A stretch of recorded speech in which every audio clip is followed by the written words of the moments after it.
আজকে আমি তোমাদেরকে দেখাবো শিম আলুর তরকারি রান্না করে। আলু কেটে নিচ্ছি, শিমগুলো কেটে নিচ্ছি।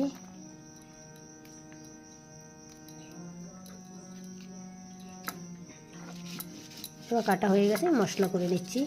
জিরে, শুকনো লঙ্কা, কাঁচা লঙ্কা বেটে নিচ্ছি।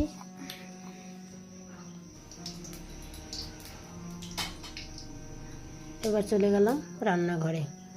কড়াইতে সর্ষের তেল দিলাম, জিরা ফোড়ন দিয়েছি। এই যে মশলাটা আমি করেছি, কাঁচা লঙ্কা, শুকনো লঙ্কা, জিরে বাটা, ওটা আমি দিয়ে দিয়েছি।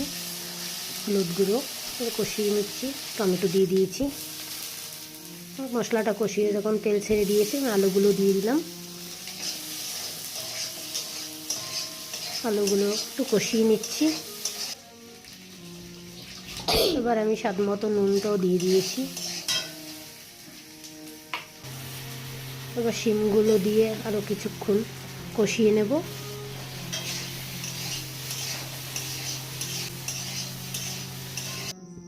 কষানো হয়ে এসছে। এবার আমি পরিমাণ মতো জল দিয়ে দিচ্ছি।